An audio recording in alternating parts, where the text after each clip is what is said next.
Part 2. This is a continuation of the story. The link to the first part is in the description of this video. Enjoy watching. Danny and I were questioned repeatedly about the fight, what led up to it, and who threw the first punch.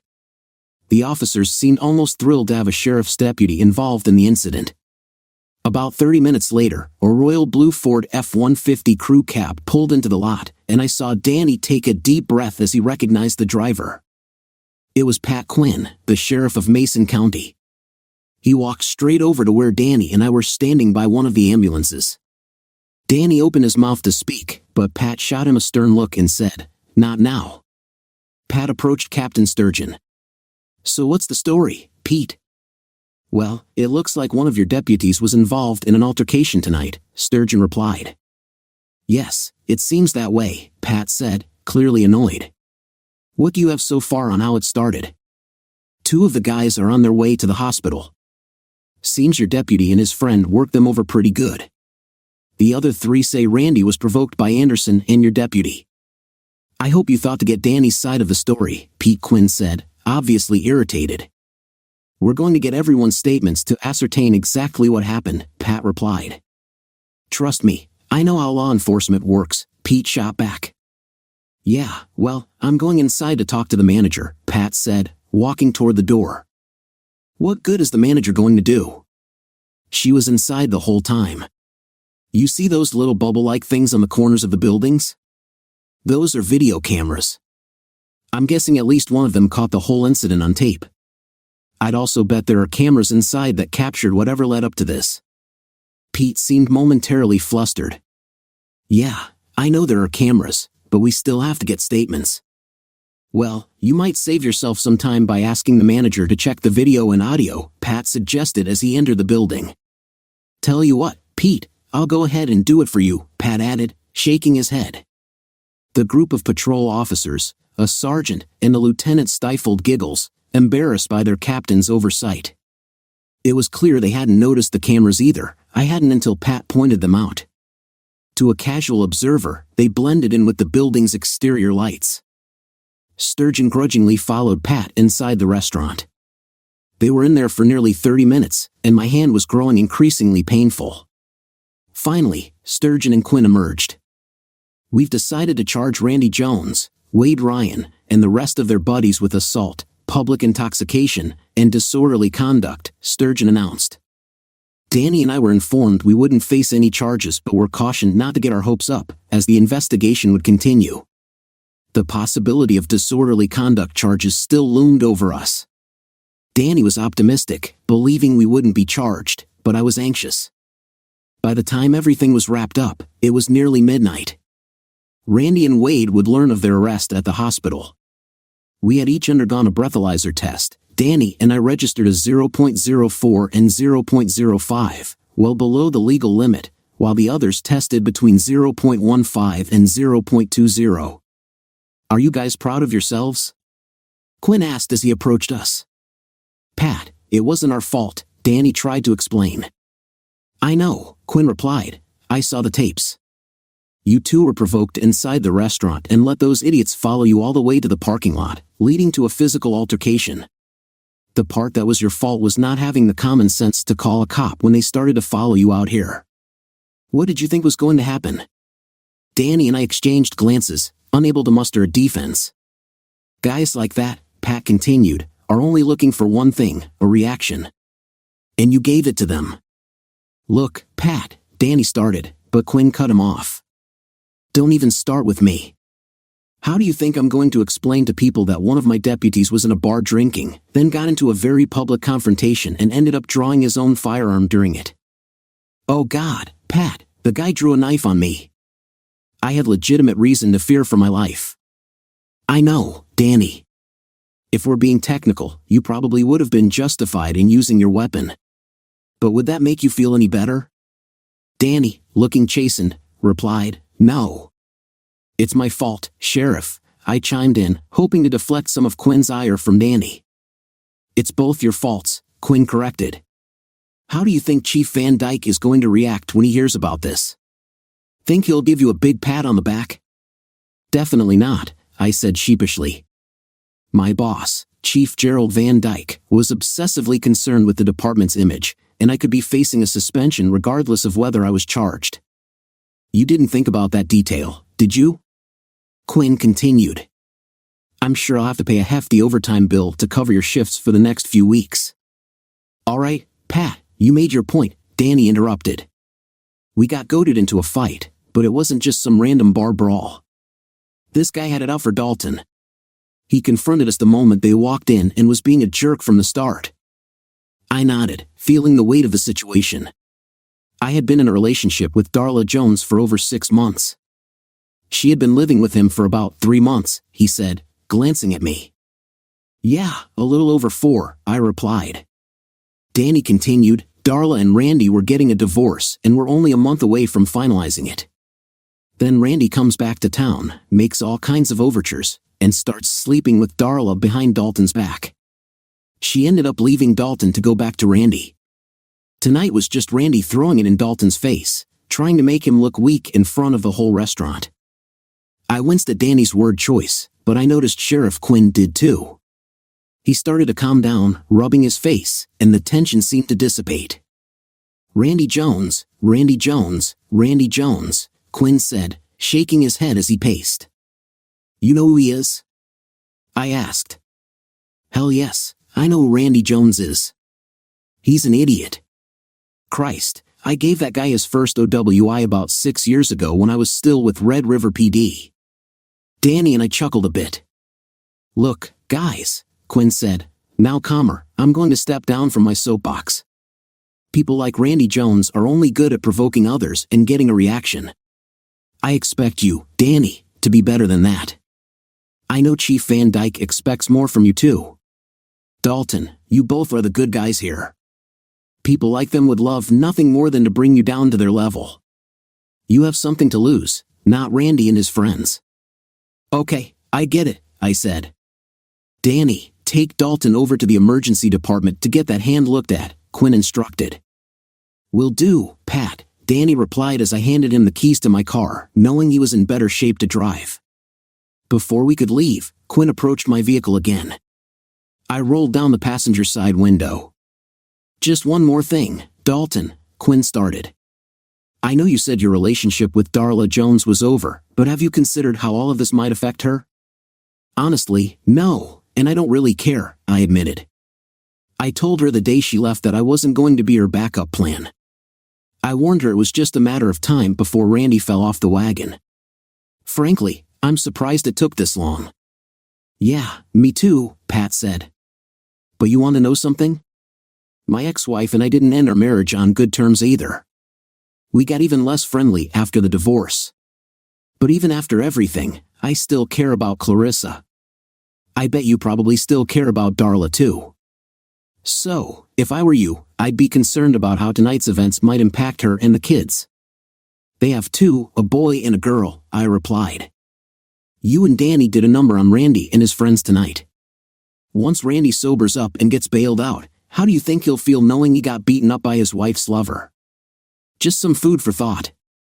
I'd keep an eye on Darla and the kids in case Randy goes off the rails. Oh God, I hadn't thought of that. I'll do that, Sheriff, I promised. Hey Sheriff, do you think there's still a chance that Danny and I could get charged with disorderly conduct? Not a chance, Quinn smiled. You sure? What if the PD asks the county attorney for charges? They seemed awfully eager to get a deputy in trouble tonight. Quinn laughed. Don't worry about that for 1 second, Dalton. I can be pretty persuasive with the county attorney. If I say you won't be charged, then you won't be charged. After that, Danny drove me to the emergency department, where an x-ray confirmed I had a broken third metacarpal, the bone just below my right middle finger. They put a cast on it, and I'd be off work for the next 6 to 8 weeks. Fortunately, we had short-term disability through the city, so I wouldn't have to go without pay. Needless to say, Quinn was right. Chief Van Dyke was not happy. He didn't suspend me but did issue a formal reprimand, which meant I would be suspended without pay if I incurred any further disciplinary action in the next 2 years, whether on duty or off. Fortunately, my union got involved and filed a grievance on my behalf. The physical and video evidence proved I hadn't instigated the altercation, and a civil service board hearing was convened, resolving the matter in my favor. Chief Van Dyke grumbled about it but accepted the decision. The entire affair gave me some time off for the rest of July and a good chunk of August. I tried to stay busy with projects around the house. I could still mow my lawn without much trouble and worked on a few other projects as well. My scheduled shifts at Eagle Star were canceled for the next couple of months, with relatively little hassle. One of the full-time flight paramedics, Alex Trotman, was more than happy to pick up some overtime along with the rest of the crew. Even though I wasn't allowed to work at RFD while on sick leave, I decided to answer the pager for the Royal Fork Fire and Rescue for medical calls only, as long as I didn't try to lift any patients. We had a solid crew that always responded to calls, and it was rare for us to have fewer than 4 or 5 people show up. In late July, we were in the middle of an intense heat wave.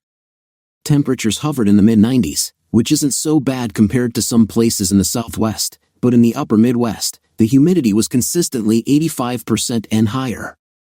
When it's that humid, you can sweat but it won't evaporate, leaving you feeling warm and sticky, definitely not in a good way. July had not been a good month for Randy Jones.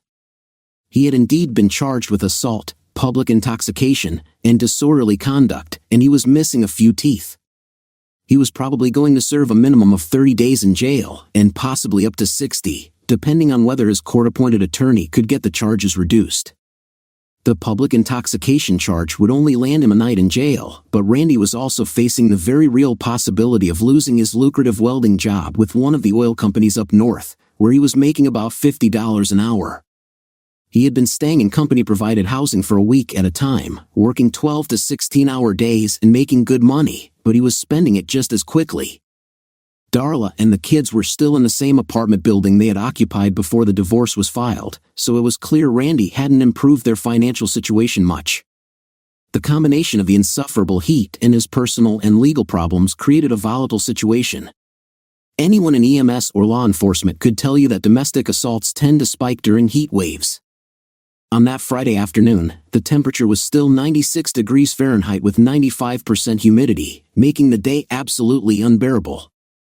Our aging town pool had to turn people away due to the overwhelming number of those seeking relief with a swim. Around 4:30 p.m., the pager went off. Royal Fork Fire and Rescue, you are needed for a medical response at 431 4th Avenue Northeast for a female patient who has been assaulted. Mason County deputies and State Patrol have also been dispatched. Time of call is 16:27. That was Darla's parents' house. I grabbed my keys and jumped in my car, speeding to the fire station on Main Street.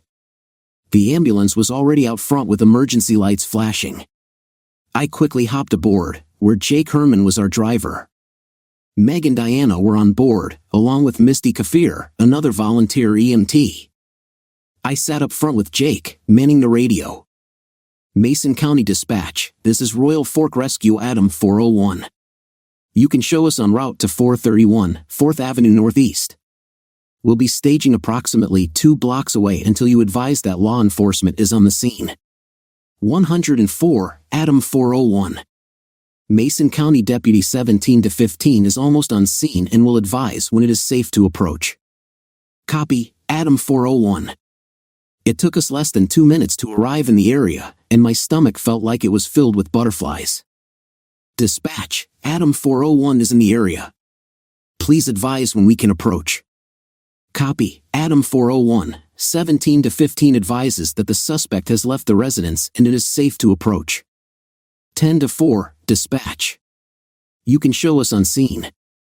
We quickly sped the last 2 blocks until we pulled up in front of Darla's parents' house, a typical ranch home with a 1-car garage, in decent condition.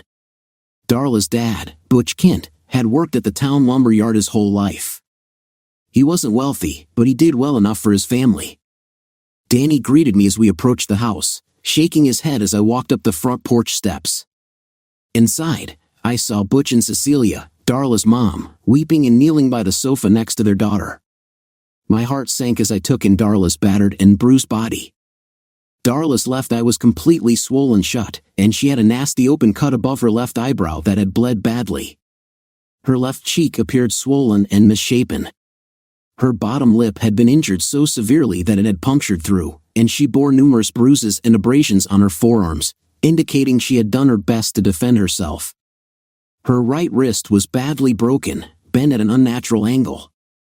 Darla was also clutching her ribs and abdomen, clearly having been struck multiple times. "Butch, Cecilia, can either of you tell me what happened?" I asked gently. "That son of a Randy." Butch sobbed. "Cecilia and I were gone for just a couple of hours, and he came over here and hurt her. Suddenly, it hit me. We're Natalie and Nathan. They're next door playing," Cecilia sobbed. "At least he had the sense not to do this in front of them." I began examining Darla from head to toe. There didn't appear to be any cerebrospinal fluid leaking from her ears, and there was no bruising behind them, which could have indicated a severe head injury. Both of her pupils were equal but dilated as I gently opened her eyelids. It was clear she had a concussion and didn't immediately recognize me. There was well-defined bruising forming around her neck, indicating she had been subjected to serious abuse. Darla's chest had deep bruises on both sides. I listened carefully to her lungs and was relieved to hear good airflow on both sides. She flinched slightly when I gently examined her abdomen, but I could hear normal bowel sounds in all quadrants, suggesting there was likely no internal bleeding.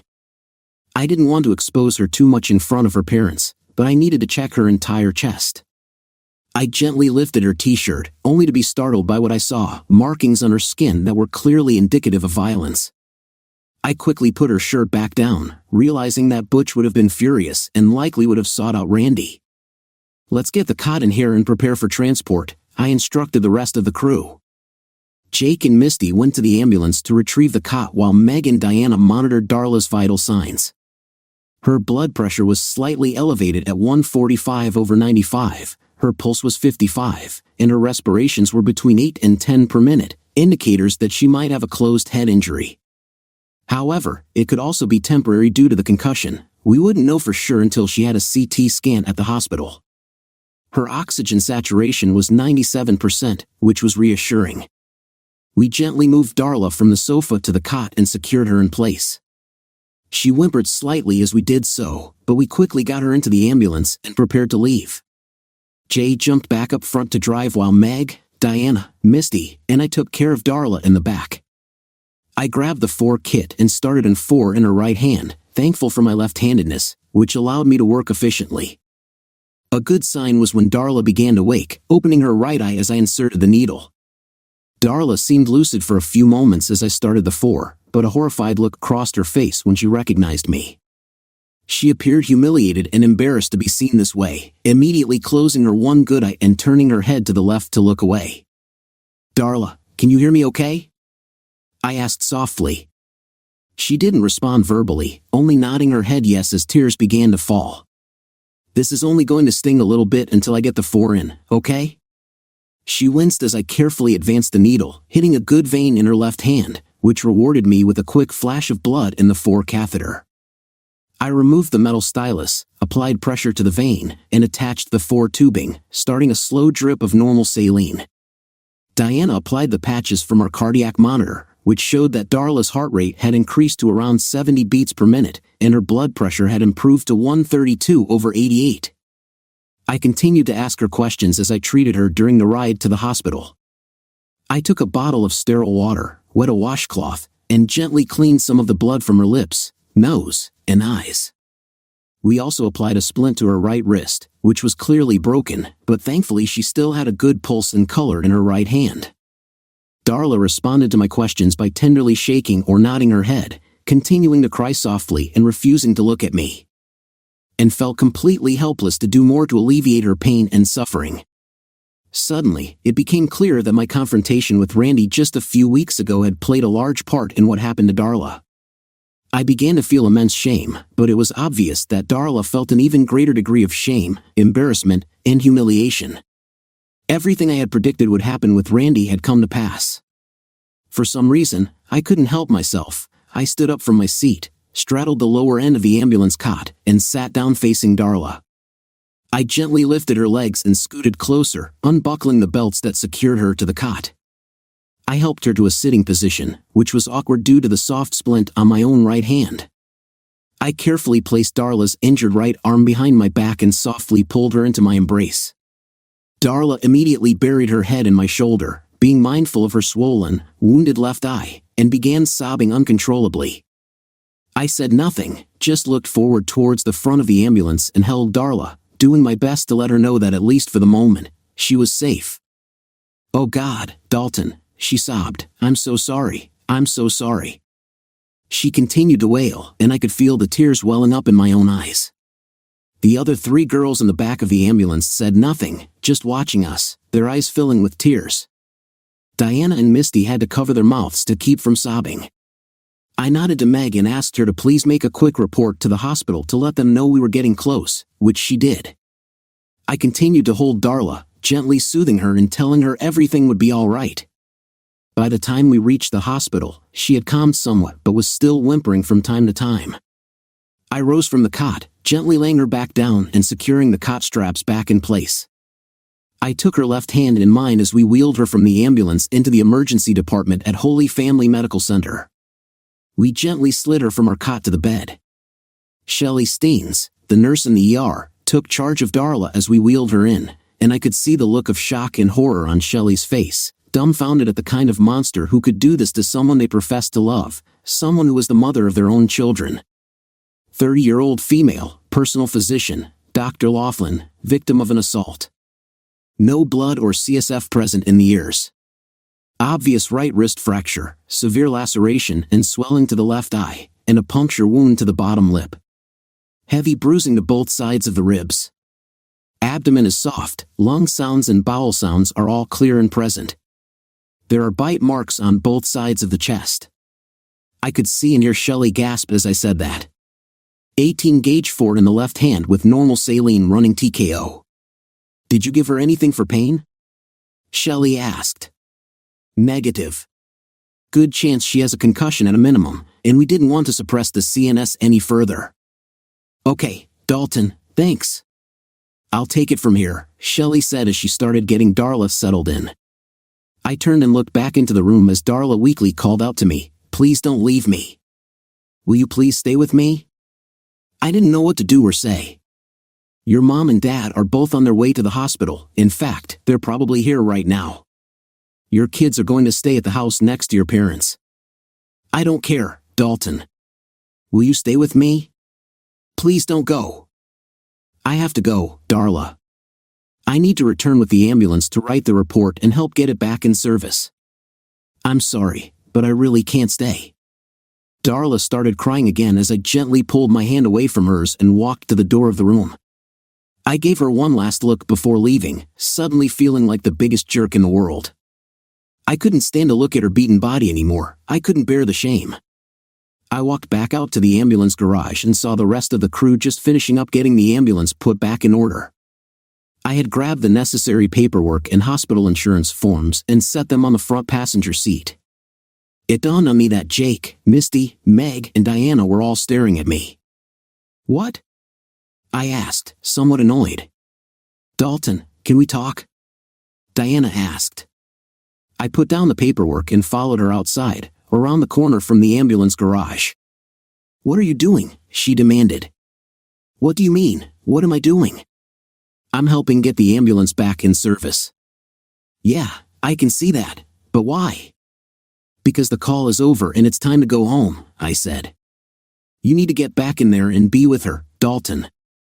Her parents will be here any minute now, and she's got plenty of family and friends who can take care of her from here on out.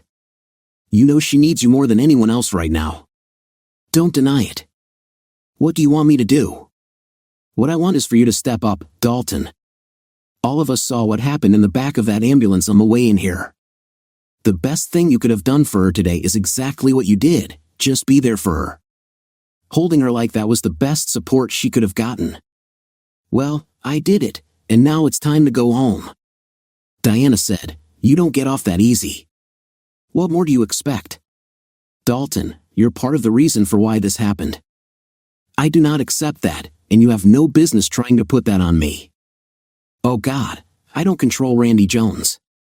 "Oh, come off it, Dalton. You and Danny confronted Randy and his friends a few weeks ago. They were charged, while you all got off scot-free. Today, Randy finds out he might lose his job but can't leave because he's out on bail. He sees you as the source of his problems and connects it all back to you. Are you getting it yet? Yes, I get it, Diana, but that doesn't make any of this my fault. It might not be all your fault, Dalton, but you can't deny you have some responsibility for this. Oh yeah? If you want to put it that way, then this all traces back to the day Darla left me, leaving me in tears as she packed up and left with Randy again. Diana tried to compose herself. Yes, I know, Dalton. I know she hurt you. We were all disappointed when she decided to go back to him. We all hurt for you too. But all of that is water under the bridge. You saw what he did to her today. You know he's a monster. Yes, it's a chain reaction of events, but you're part of that chain. Right now, she needs you more than anything. I have to go back, Diana. I still have a report to write on this.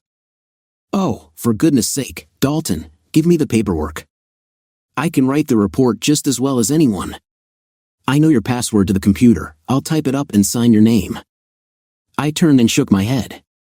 If I didn't get out of there, I felt like I was going to explode. Forget it. Let's just go. I can always come back later. I turned around and walked back into the garage.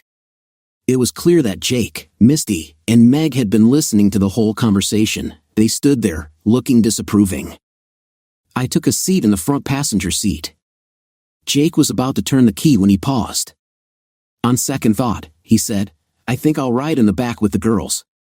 He got out from behind the wheel and jumped in the back with Meg, Diana, and Misty. I sat there, dumbfounded. They were all upset with me, and they made it clear. I got out and walked around to the other side of the ambulance, hopped in, and turned the key. It felt a bit awkward driving with the splint on my right hand, but I managed. Anyone want to stop for a beverage or food on the way back? It was customary to grab something after a run to Red River Falls, but the silence I received was answer enough. I could have used a nice cold drink right about then, but I didn't want to make things worse by stopping. Besides, they probably would have left me there if I didn't take the keys in with me. Needless to say, it was an extremely quiet 40-minute ride back to Royal Fork. I helped restock the ambulance in silence along with everyone else. As soon as that was finished, Meg, Diana, Misty, and Jake all disappeared like shadows, leaving me alone at the fire station to finish the run report. I got home another half hour later and grabbed a beer from the fridge, deciding I wouldn't be answering any more EMS calls that night. It was for the best, given how my fellow volunteers obviously looked at me. I slumped into my favorite recliner and flipped on the TV, hoping to catch the Twins or Red Sox game. But even with the noise of the TV and a cold drink in my hand, nothing could help me escape the reality that my house felt even emptier than when Darla and the kids left. I began to wonder if the day would ever come when I didn't feel this way anymore. My phone rang early the next morning. It was one of those mornings where I just didn't want to get up, but I begrudgingly reached over and picked up the receiver. Hello? Dalton? Yeah, who's this? This is Cecilia. Ah, hi Cecilia, I said, sitting up in bed. How are you? I am fine, Dalton, but I'm not the one you should be worried about. How's Darla? I asked, taking the bait. She has surgery scheduled for this morning. She asked me to call you and see if you could be there. Surgery? For what? Randy really did a number on her wrist. He managed to break it in 3 places when he stomped on her with his work boots. They scheduled her for 10 o'clock. I ran my hand over my face in frustration. Well, I'm not really sure I can make it by then, I said, glancing at the clock. Cecilia said, sounding stern, Darla really needs you there. You're the one man who has ever stood up for her. I'm also part of the reason she was hurt yesterday. I can only imagine how upset you and Butch are with me right now. Stop it, Dalton. Get off your pity pot right now. Randy has deserved to face consequences for years. I'm surprised it took this long. You may have played a role in what led up to this, but you didn't make Randy do what he did. That was his choice. Now, what time can we expect to see you? I let out a sigh of frustration. Let me get cleaned up and grab some coffee and breakfast. I'll be over there as soon as I can. Thanks, Dalton. This will mean a lot to her. I know. I hung up and proceeded to take a shower, which was much easier these days with the splint on my right hand that I could just take on and off instead of the plaster cast I had for 3 weeks after I had confronted Randy Jones. It was almost 9 o'clock by the time I hit the road. I figured Darla's hand must have been seriously injured if they were concerned enough to schedule surgery for a Saturday morning. Hopefully, there wouldn't be too much nerve or circulation damage, and she'd regain full use of her hand. I got to the hospital too late to see Darla before they took her back. Cecilia said Darla was disappointed I wasn't there yet, but seemed happier when Cecilia told her I was on my way. Maybe part of me was subconsciously putting off the visit and avoiding seeing her. The surgery took about an hour and a half. I sat in the waiting room while Cecilia and Butch went back to see her. When she made it back to recovery, they were in there for about 20 minutes before Cecilia came out and asked if I'd like to come back and see her. No, I think I'll be fine waiting out here. It's fine, Dalton. They only allow 2 at a time anyway. You and Butch can spend some time with her back there. I know it would mean a lot to her to know you were here. If I go back there, Cecilia, I'd kind of like to see her alone. I understand, she nodded. She went back to the recovery area, and she and Butch emerged a few minutes later. Go on back, Dalton, Butch said. She's still pretty out of it, but she'll at least know you're there. I kind of half hoped they wouldn't be back for a while. Truthfully, I should have just taken the opportunity to leave when they went back to see her in the first place. But I got up and walked through the double doors, greeted by the nurse who led me to the recovery room. I was probably lucky to see her at all. Many hospitals don't allow visitors in recovery. Darla was still sleeping. They had managed to skillfully close the wound above her left eye. Hopefully, the scar would blend in with her eyebrow. The large hole in her bottom lip was also neatly closed, and her right hand and wrist were wrapped in an ace bandage with a soft splint in place. I assumed a cast would be put on in the coming days.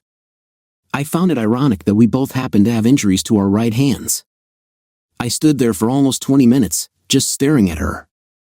There was a time when I admired her small stature and charm, but now the simple act of reaching down to hold her hand sent a cold shiver through me, and I immediately let go for fear of causing her more pain.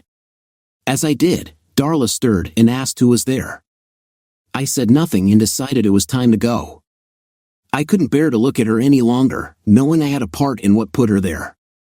Tears began streaming down my face, not from sadness but from shame.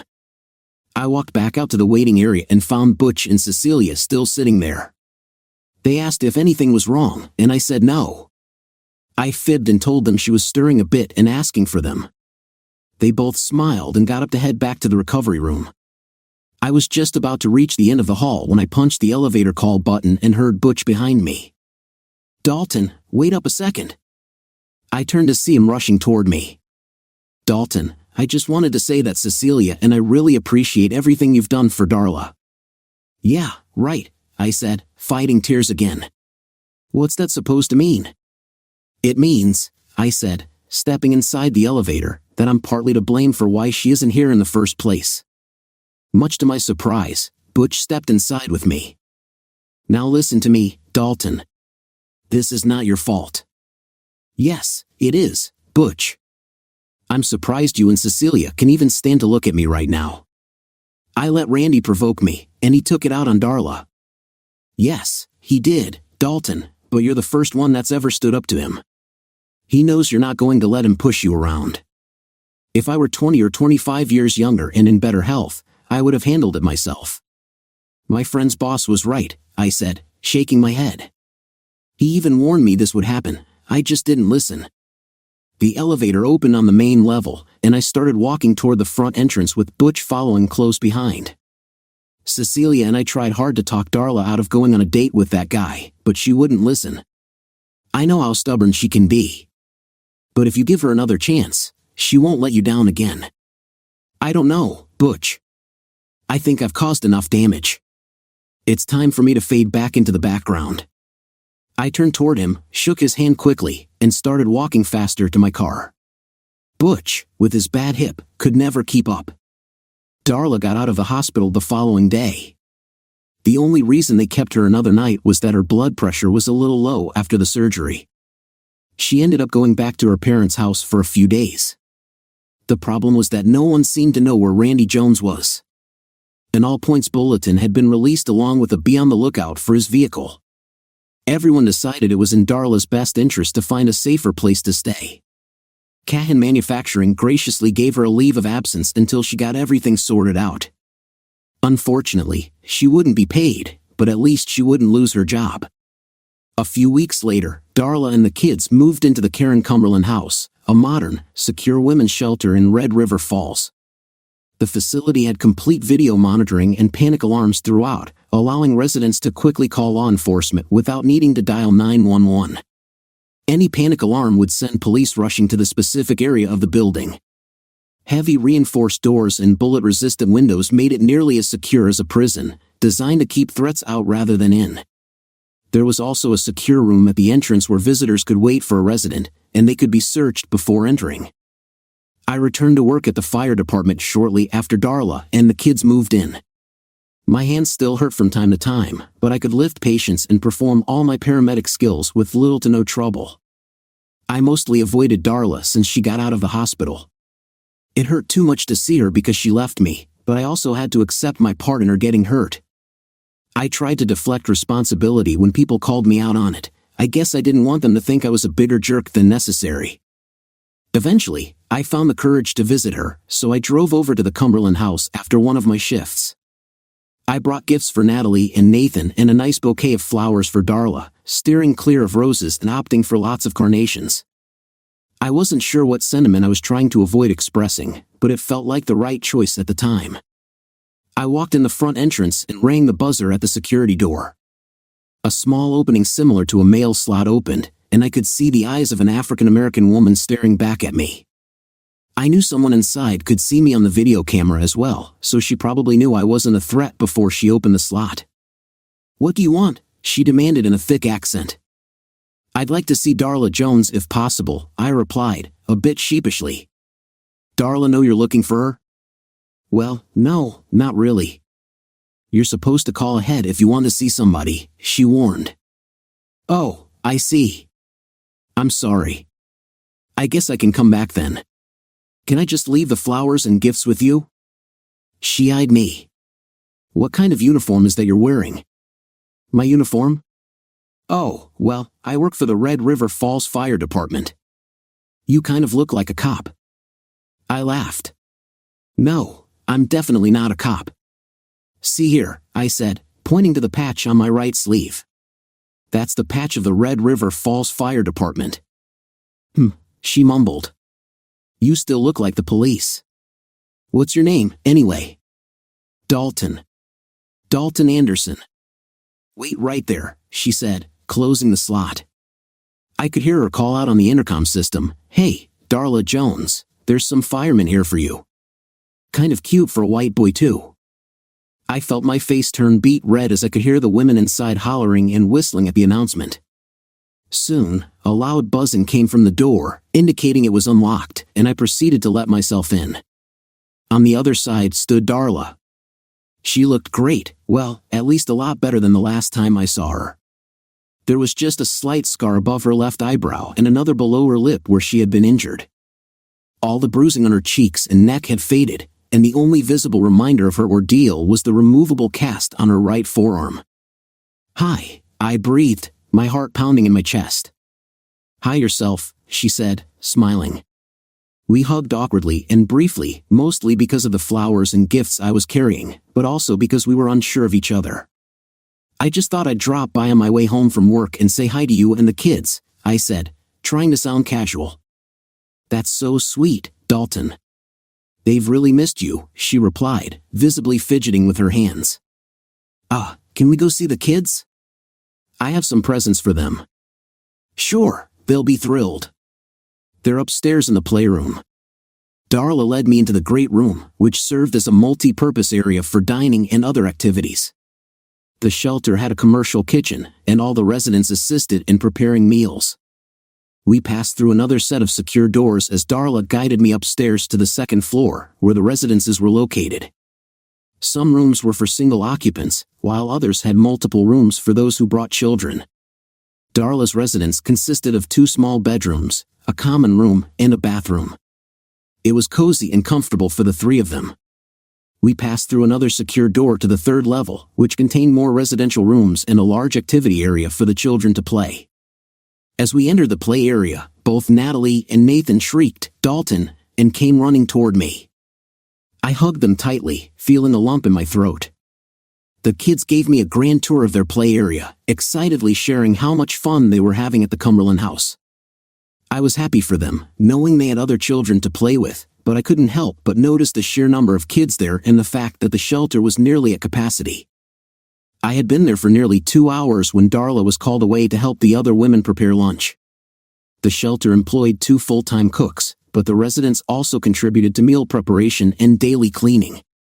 Most were eager to help, as it provided a distraction from their past experiences. Darla and the kids insisted I stay for lunch. If it had just been Darla asking, I might have said no, but Natalie and Nathan were so thrilled to have me there that I couldn't refuse. The kids sat on either side of me, talking nonstop throughout lunch. Darla sat across from me, mostly eating in silence as she watched us. A wistful look crossed her face, and her eyes glistened with unshed tears. I couldn't get over how much better she looked compared to our last meeting, but something felt off. This wasn't the right time or place for a serious talk, and frankly, I wasn't sure there was much more to discuss. However, I had one important piece of news to share, and I wanted to wait until it was time to leave before saying anything. Eventually, I had to pry myself away from Natalie and Nathan, who kept begging me to stay just a little longer. I finally said my goodbyes to the kids as Darla led them back upstairs to the playroom. They were initially grumpy about it, but soon became absorbed in playing with their friends and the toys I had brought, an American Girl doll for Natalie and a small train set for Nathan. As Darla escorted me to the secured front entrance, I realized I had felt like I was under a microscope the entire time. Every woman in the place had their eyes on me from the moment I arrived. Some looked at me with fear and mistrust, while others regarded me with curiosity. You know, even though they've been through tough times, they still appreciate a kind-hearted man, Darla said as we reached the front door. I guess I'm not used to that kind of attention, I replied. They've heard a lot about you, Dalton, she said. All good, I hope? I laughed sheepishly. You're one of the few examples of good men that a lot of these women have ever seen. I've done plenty of bragging about you ever since the kids and I moved in here, she said, looking down. I sensed she was waiting for a response, but nothing came to mind until I remembered the reason I had come over. Oh, I almost forgot. The original reason I wanted to stop by was to tell you that Danny called me this morning. Okay, what did he want? He called to tell me that Randy got arrested last night up in Cecil, Montana. Did you know he has a sister up there? Yes, his sister Rhonda lives there. Darla's face lit up with joy, and I couldn't help but notice how beautiful she looked when she smiled. Well, believe it or not, his sister was the one who called the police and turned him in. She made a silent 911 call. She dialed but didn't answer. Randy thought he was in a safe place, but his sister was waiting for the cops at the front door and led them right to him. Oh my God, that's fantastic. That's so like Rhonda to do something like that. Out of Ree's family, she was the one I was probably closest to. I'm sure she was none too happy when she found out what he did. Yeah, I suppose not, I said, suddenly finding myself lost in her eyes. I forced myself to look away. Anyway, I just wanted to let you know they found him, and he's finally in custody. Thank you so much, Dalton, she said, her eyes shining with gratitude. And thank you for everything you've done for me and the kids. We couldn't have gotten through this without you. I chuckled softly. Let's be honest, Darla, you wouldn't have gotten into this mess if it weren't for me. Dalton, I don't need you to feel sorry for me. I'm a big girl, I can take ownership of my choices and responsibilities. I stood in silence for a moment. Well, anyway, I better get going. Thanks for letting me see the kids. I had a great time. I pulled Darla in for a hug, placing my hands on her shoulders to make it less formal and easier to pull away. Darla watched me leave, disappointment evident on her face. She knew as well as I did that I was running away. One benefit of Randy's arrest was that Darla could petition the judge for an immediate divorce. The proceedings had been delayed while he tried to prove himself as a father, but now, with charges of assault, battery, and fleeing, as well as the drunk and disorderly conduct from when I had confronted him, he was likely facing serious consequences. Darla and the kids stayed at the Cumberland house for about another month. Randy was held without bail, which was unusual for anything other than homicide cases, but he had already shown himself to be a flight risk and a danger to Darla and the kids. Butch and Cecilia insisted that Darla and the kids move back in with them. Butch even built 2 bedrooms in the basement for the kids and updated Darla's old room. It had been nearly 2 months since I had seen Darla and the kids. On a Friday night, I was on ambulance standby for the high school football game in Royal Fork.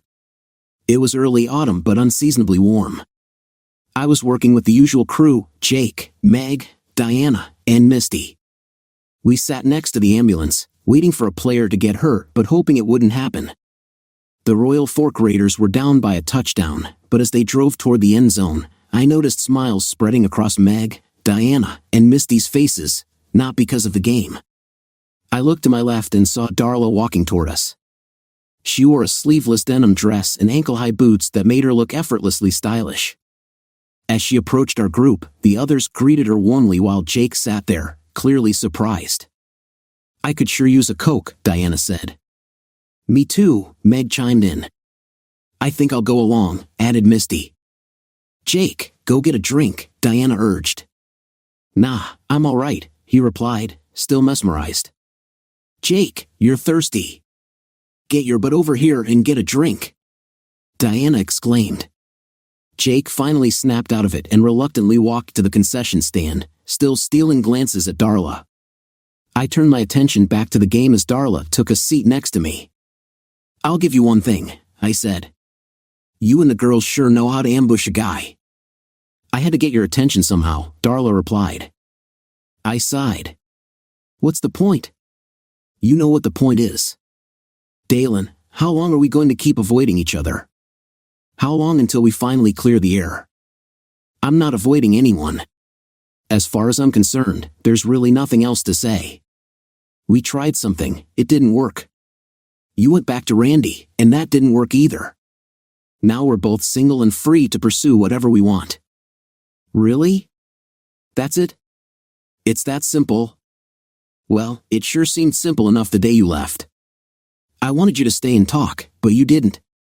You ran off and spent the night at Danny's. Don't blow me off, Dalton. We keep making the same mistakes and then think we have the right to punish each other for it.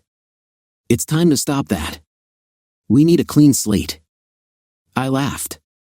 "You think we can just pretend everything that happened didn't? Just start over? Come on, Darla, you can't be that naive." "I'm not naive, Dalton.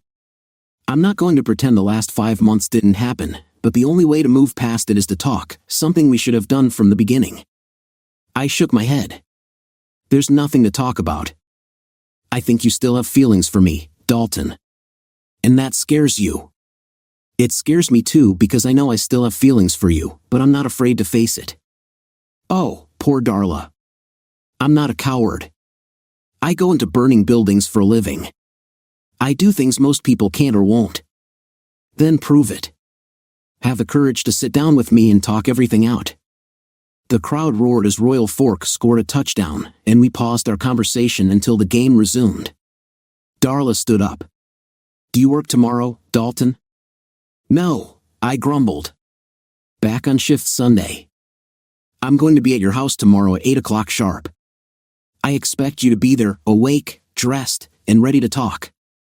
Maybe have coffee ready?" She turned and walked back toward the bleachers, a little more sway in her step. As she left, I heard Diana's sarcastic remark, "Miss us?" "Like a bad headache," I replied. "You ladies really know how to put on the full court press." "Only when we need to," she shot back. "Well, you can ease up. It's not going to do much good." "Jesus, you're dense. What's it going to hurt to talk to her? Maybe it could help you. I'm not saying everything will be perfect, but maybe you could start over or at least not hate each other." "I don't hate her." "Well, you have a funny way of showing it." You did okay during the ambulance ride. There's more to it than just putting band-aids on wounds. Yeah, well, I wish there were a band-aid for my heart. I got up and headed for the concession stand, needing a Coke of my own. I barely slept that night, knowing Darla and I were going to confront everything in a few hours. By 6 o'clock, I was awake and running on adrenaline. Despite everything, I had never been this nervous around her. She must have felt the same, because she arrived right at 7:50 and let herself in. Most people knock, I said, mildly annoyed. Yeah, well, I'm not most people, she replied, accepting a mug of coffee from me. Cheers, I said in a mock toast. Darla sat down at the table, cupping her mug in her hands. I could tell she was just as tense as I was. We both knew that what was said in the next few minutes or hours would likely define our relationship for years to come. I was fairly certain it would lead us to be anything but a couple, and I worried we might not even remain friends, just distant acquaintances. Well, you wanted to talk, so why don't you go ahead and start? I said. She took a moment to compose herself, her voice soft and hesitant. I remembered how she had been so spirited towards the end of our relationship, right up until she returned to Randy, who had a way of putting her back in line. Dalton, I mean, take your time, Darla. We have all day. Tears began to flow, though she wasn't crying outright. I rolled my eyes slightly, thinking it might be just another attempt to manipulate my feelings. But as she continued, I realized it was genuine. Dalton, I am so sorry for everything. This is my fault, and I'm not just saying that to elicit sympathy. Everything that's happened since I left this house happened because I allowed it to.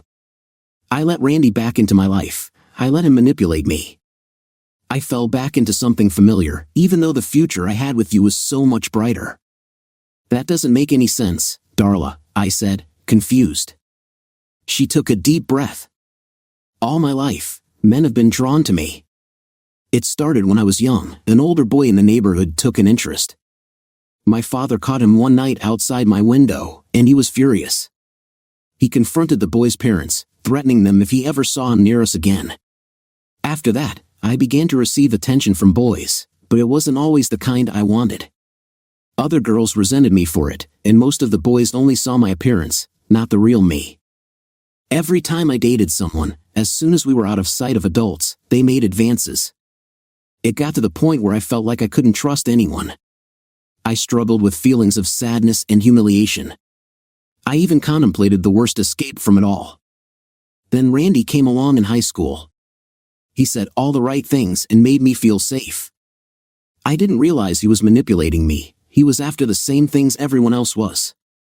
He made promises but broke every single one. By the time I understood the truth, I was married with 2 kids, and my future looked bleak. Randy promised things would get better, but he spiraled further into drinking and blaming me and the kids for his problems. I often had to find ways to protect the kids from him when he was in that state. I moved to sit across from her at the table. I know all about your history with Randy, Darla. You've told me how he treated you, but what does that have to do with us? It's because I have a long history of making poor choices. That became the only kind of love I knew. I held on to the belief that things would improve, focusing on the good parts of my life for the sake of my kids. You think that difficulties only happen to other people, and you don't even recognize it when it's happening to you. So, what do you want to happen? What are your expectations from here on out? What I want is to start making better choices in my life instead of the poor ones. I want to finally let go of Randy for good. My lawyer has already petitioned the judge for an immediate end to my marriage, and with Randy in jail, he's not an immediate threat. Okay, I guess that's a start. What's next? Next, Dalton, I want to choose to have you in my life. Ideally, I'd love for us to be together romantically, but I'd even settle for just being your friend, even if I have to watch you with someone else from a distance. But Darla, you had me in your life before, and you still went back to Randy. I have 2 questions for you. First, what assurances do I have that you won't make another poor decision in the future? Second, why me? Now that you're single, you could probably have anyone in town. First of all, Dalton, Randy is history. He will never bother me or my children again. Even if he gets out of prison and somehow manages to gain visitation, he won't ever lay a hand on us in anger. Just in case he does, my father gave me something when the kids and I came home. She reached into her purse and pulled out a small revolver. Whoa, whoa. Okay, put that away. What's the matter, Dalton? Afraid of a little self-defense? She giggled. If Randy ever comes near me again, he'll regret it.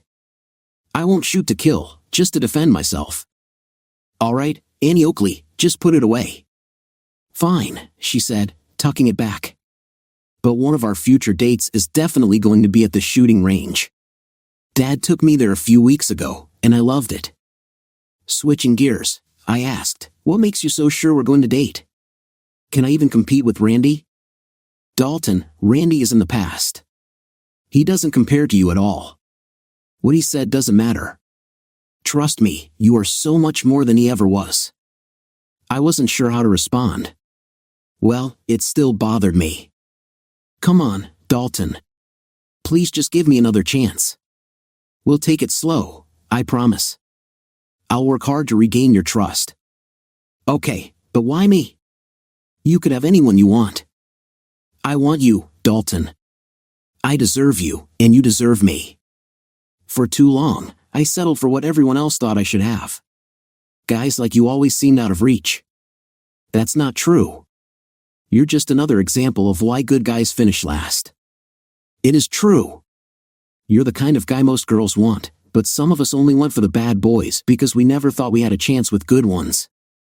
I was afraid. I assumed you wouldn't go for someone like me. What did I ever do to give you that impression? You assumed the worst about me. I know it's not fair, but that's how I felt. To tell you the truth, I don't really know myself that well. I don't even know what kind of movies, music, or food I truly like. When I panic, I cling to what's familiar, and that's how I ended up back with Randy. Okay, I said, incredulous. How is it possible that you don't know any of that after 20 years? Whenever we went to the movies, we always saw what Randy liked. On the radio, it was the same, whatever he preferred. When we went out to eat, we went wherever he wanted. To be honest, Dalton, I don't even think I like your spaghetti that much. I just made it because the kids liked it, and I didn't want to upset you. Ouch, that hurt. Really? You don't like my spaghetti? Not really, she said, half crying. I'm really sorry, Dalton.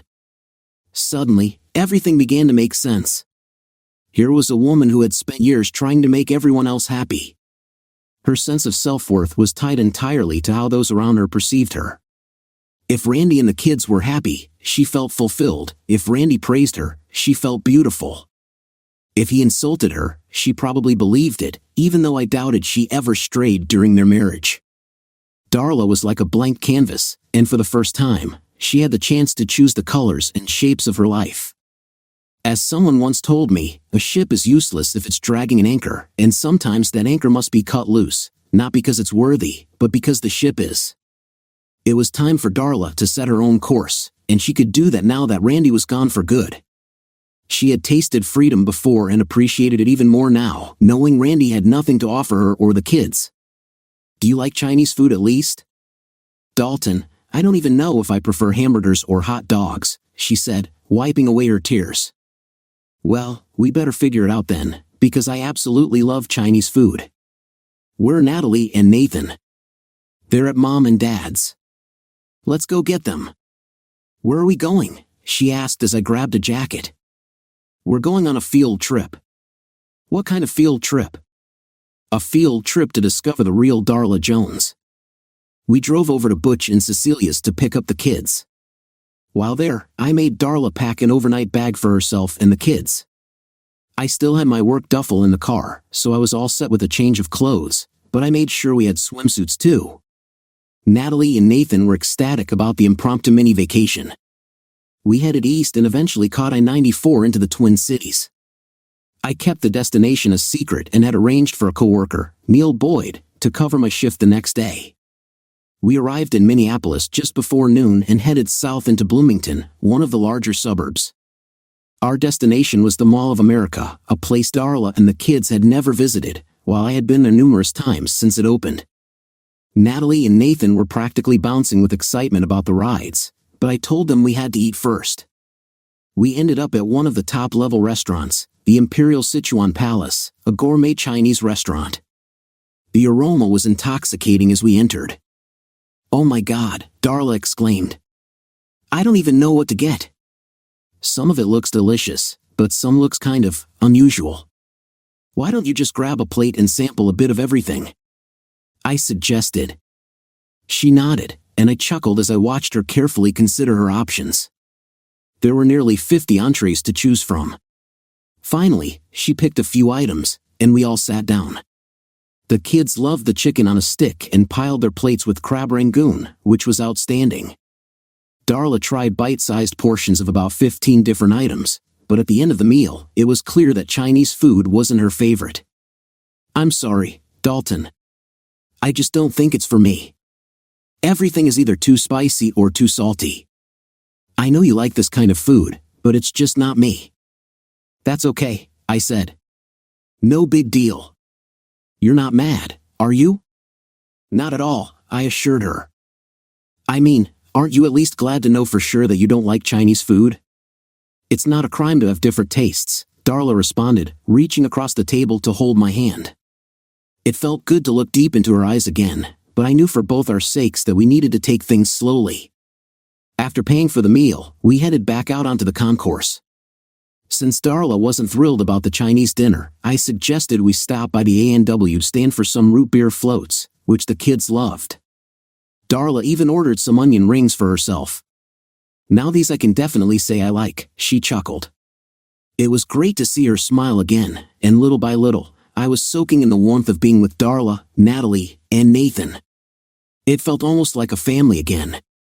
We spent the rest of the afternoon enjoying every ride in the amusement park located in the middle of the mall. The kids were amazed that such a fantastic place existed.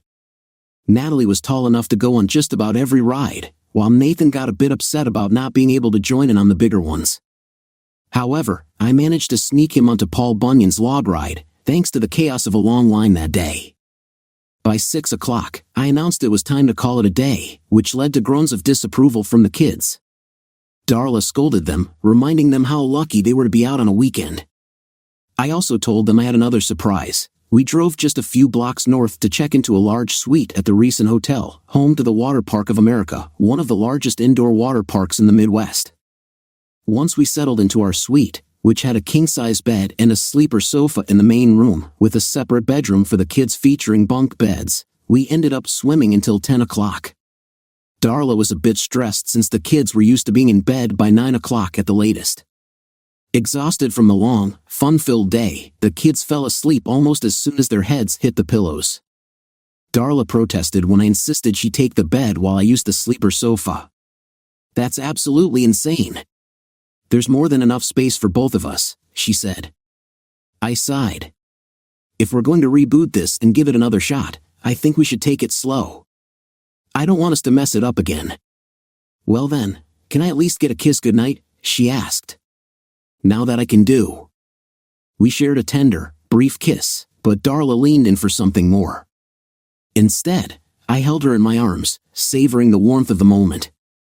A few times during the night, I woke up, which seemed to rouse Darla as well. We stared into each other's eyes, and she would rub the space next to her, silently inviting me to join her. Tough as it was, I just smiled and playfully chastised her for trying to break my resolve. "Can't blame a girl for trying," she replied with a giggle. We all slept in late the next morning, and I had even paid for a late checkout. We spent the late morning and afternoon at the Minneapolis Children's Museum. I had originally planned to schedule a jump time at one of the Sky Zones, but I decided against it, not wanting to be too worn out for the drive home. I thought I could save that for a future trip. Besides, we all had a blast with Natalie and Nathan, enjoying the amazing interactive activities at the museum. By the time we returned to Royal Fork that night, it was nearly 9 o'clock, and both kids were fast asleep, requiring us to carry them inside. I felt a bit bad knowing Darla had to work at Callahan the next morning. As I got ready to leave, Darla followed me to my car to see me off. I had barely turned to say goodnight when she grabbed my shirt and pulled me into an unforgettable kiss. I found myself responding in kind, matching her enthusiasm. When she finally pulled back, she breathlessly said, "Keep going, Dalton. I'll be waiting for you at the finish line." "Huh?" I said, a bit taken aback. "You said nice guys never finish first." "I just want you to know that I'm waiting for you, Dalton. No matter how long it takes, I won't give up on you. You deserve to be happy, and so do I. You made me so happy this weekend, and I want more." She pulled me in for another kiss before turning and jogging back into her parents' house, closing the door behind her. All I could do was get in my car and drive home. We kept things casual, or at least as casual as we could, aside from a lot of passionate makeout sessions. That continued through Halloween, but by Thanksgiving, Darla and the kids were back living with me. The fervor and passion of our kisses transitioned into our intimate moments, and the results were truly electrifying. What I thought had been a good intimate life during our first time living together absolutely paled in comparison to what we enjoyed now. Darla was always on my mind, but not in a possessive way. It felt as though we were truly becoming one, as we were meant to. Maybe fate had guided us through this difficult journey to reach this point. I often thought that sometimes we only appreciate the good things after experiencing the tough times, like cherishing sunny days after a week of storms. "I'd give anything to erase those months we were apart," Darla said one night during a candlelight dinner. "Are you sure?" I asked, taking a bite of my steak. Steak was one food we both agreed we loved. "Absolutely. I wonder if it had to happen for us to appreciate what we have now, like some kind of cosmic test. Well, I hope it never happens again. I lost you once, Dalton, and I pray I never lose you again." "You won't, sweetheart." "I love you, Darla." Sometimes I can't hear that enough, Dalton, because even now, I still have trouble believing it. I bet if I asked you to name 10 things you love about me, you'd struggle to come up with them all. Is that a challenge?" I asked playfully. "No, I was just saying." I got up from my seat, knelt next to her, and took her hands in mine. "Darla, I love you. I think I have since the first time we met. I love things about you that you don't even know are lovable. I love the fact that you're a wonderful mother. I love watching you read bedtime stories to the kids and tuck them in at night. You've been their rock during some really tough times. I love your smile, even if you think your teeth are crooked. I love your feet, even if you think they're your worst feature. I even love how uncoordinated you are when painting your toenails, managing to get polish everywhere." Darla giggled at that last one but had tears in her eyes. "I love how it feels lying next to you in bed, wrapped up together. I love that you snore just a little, even though you insist you don't. I admire how hard you work at Callahan's because it's the first real job you've ever had, and you show everyone you can work just as hard as they can. And I love the way you smell when you come home from work, even when you're a bit sweaty. I feel anything but sexy when I get home from Callahan's," she said. "I don't know what it is, but those moments make me desire you even more." "You're weird," she said, leaning in for a kiss. "I love that you think I'm weird and that you have the courage to tell me. I love how you look when you come to bed in one of my t-shirts. I'd rather see you in that than the fanciest lingerie. But most of all, I love that you chose me. I just hope I can live up to it and prove that you made the right decision." "Oh, Dalton," she said, hugging me and crying softly. "You've made me so happy. I want to marry you, Darla. I want you to be my wife and my partner. I want your children to be my children, and I want you to be the mother of our future children. I want to live with you, laugh with you, and even argue with you sometimes, because I know we can handle it and grow stronger through it. Will you have me? Will you make one more good decision and take me as your husband?" "Yes. Oh God, yes. I love you so much. I love you too, soon to be Mrs. Darla Anderson." I didn't give Darla a ring that night. I wanted her to feel empowered in choosing her own path. Instead, I gave her a budget of around $4,000, which surprised us both. This way, she could pick a ring that fit her style and personality, one she'd feel confident wearing for decades. We decided on a fire-themed wedding, where I wore my dress uniform. Danny Larson was my best man, and the groomsmen were all co-workers. Natalie and Nathan served as a junior bridesmaid and ring bearer. After the ceremony at the Methodist church where I grew up, we were whisked away on a beautifully restored open-cab Seagrave fire engine, which belonged to our firefighters' union. It had been lovingly restored by our members and once served the Red River Falls Fire Department in the late 1920s and 30s. Darla looked absolutely stunning in a simple silver sleeveless knee-length dress that beautifully highlighted her figure. She might as well have been wearing a sign that read "Danger, curves ahead." Her presence ignited a spark within me that I knew would only be resolved later that night. Darla's side of the bridal party included Diana, Meg, and Misty, with whom she had grown very close. Diana and I had hit a rough patch while Darla and I were on the outs last year. Diana did everything she could to nudge us back together, at least as friends if not more. I hadn't always been very kind to her, especially since she had been there for me right after Darla left. Diana had been one of my closest friends, and I had been too caught up in my own issues to see she was in my corner all along. I helped Darla navigate her way to her seat on the old fire engine, ensuring she wouldn't trip in her heels. Natalie and Nathan stood behind the seat in the hose bed, holding onto the rails. We wouldn't be driving very fast in the old engine. I turned around and waved to all the guests who were blowing bubbles and tossing confetti at us. I spotted Diana standing there with her small bouquet and walked over to give her a big hug. "I love you, you know that, right?" I said into her ear. "I know," was her teary response. "I wouldn't be here today if it wasn't for you." "Damn right you wouldn't," she said, laughing and hugging me even tighter. "Thank you for everything," I said as I pulled away. "My pleasure. Now go take your wife and kids for a fire truck ride, you perpetual little boy." My wife and kids. Those words felt so good as they rang in my ears. I took Darla's hand as I maneuvered the old engine into the street for our little parade of fire trucks. One of our reserve pumpers and a backup aerial ladder truck from the fire department joined the procession, along with another reserve pumper and a backup tanker from Royal Fork Fire and Rescue, all driven by members of the wedding party. We toured the city, honking and occasionally sounding the sirens, escorted by members of the Mason County Sheriff's Department, courtesy of Sheriff Pat Quinn, who drove his SUV with lights flashing to ensure our convoy had safe passage through intersections. I imagine the Red River PD didn't appreciate our entourage, but I didn't really care. This was our day, and we wanted it to be memorable.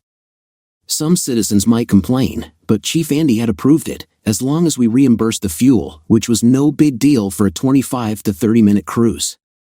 As we drove down the main drag through Red River Falls, I felt happier and more content than ever. "You know what the best part of all this is, Dalton?" my lovely bride asked. "What's that, my love?" "We've effectively disproven the theory that nice guys finish last." "They don't?" "No, and the icing on the cake is that sometimes even nice girls finish first too. You did it, you kept your promise. Even when I said it wasn't going to be a race, you were patient and waited for me at the finish line, just like you said. It's funny, in a way, you rescue and save people for a living, and you literally saved me." "I'd do anything for you and the kids," I replied, sharing a quick kiss. "I love you, Dalton." "I love you too, Mrs. Anderson." Her new name definitely had a nice ring to it. Dear listeners, please share your thoughts in the comment section below and don't forget to like, share, and subscribe.